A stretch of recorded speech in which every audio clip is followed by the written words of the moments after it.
Good morning, students. Once again, I welcome you to my video lectures on network analysis. To continue with the sine wave, voltage and current values of sine wave. How to specify the numerical value for a sine wave? You can specify the numerical value of a voltage wave or current wave in five different ways. Number one, instantaneous value. Instant, you know what is instant? Instant means at this moment. Next. So instantaneous value means these are called as instantaneous values. So instantaneous values, from instant to instant it keeps on changing. So voltage value at any instant is what is called as instantaneous value. So for sometimes it becomes positive, next for sometimes it becomes negative, and in going from positive value to negative value it passes through zero. Similarly, in going from zero negative value to positive value it passes through zero. This is what is called as instantaneous value. Peak value. Peak value means a sine wave is specified by its peak value. This is a popular method, VP, peak value. Now this is peak value, peak to peak value. So in electronics, this is also popular. Peak to peak value means this. That is VP minus of minus VP. That is 2 VP. This difference is 2 VP from positive peak to negative peak. This is what is called as 2 VP. Now this is peak to peak value, but we rarely come across peak to peak value. Average value, RMS value. Average value. You are all familiar with the average value as well as RMS value. At the PU level, you have come across what is known as average value and RMS value. What is average value? Average value of a sine wave is given by average value. Average value is also called as DC value.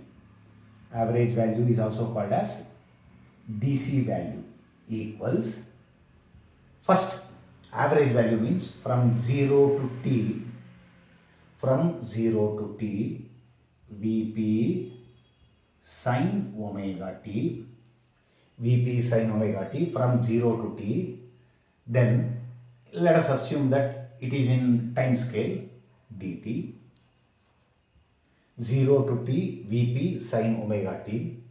Average value is given by divided by 2 pi divided by t. 0 to t Vp sin omega t d divided by t. If you calculate average value by this method, it is coming out to be 0. The reason is, for this duration it is positive, for this duration it is negative. Cancellation takes place and you don't get average value. Therefore, we calculate average value only for half cycle. We calculate it for half cycle. Therefore, we have to modify this formula by taking the limits of the integration from 0 to t by 2. 0 to t by 2 divided by t by 2. This comes out to be, you have to integrate and you have to find the average value.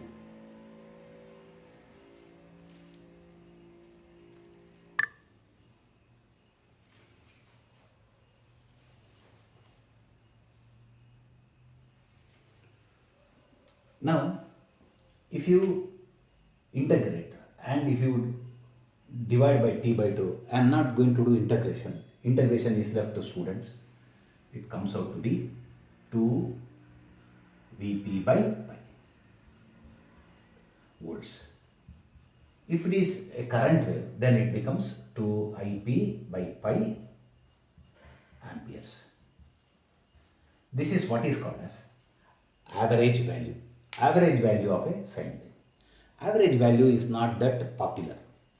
The last one, what is known as effective value, is popular. Now the last one, effective value, also known as RMS value, root mean square value. This is what is called as RMS value or effective value. RMS value or effective value. RMS value or effective value, root of mean of squares. First I will write mean of squares. If you write mean of squares 0 to t, 0 to t, the function square. The function square is Vp sine omega t whole square dt divided by t. This is mean of squares. Mean of squares. Root mean square means square root of this thing. And if you calculate by doing integration, first we have to square this function. Then one has to write sine square theta as half of 1 minus cos 2 theta. Then cos 2t, 2 omega t. Then we have to do integration. It comes out to be Vp by root mean square, Vp by root 2. This is what is called as RMS value or effective value. I am not doing integration, it is left to students. And if this is a voltage wave, the effective value is Vp by root 2 volts. If this is current wave, then it is given by Ip by root 2 amperes. Thank you.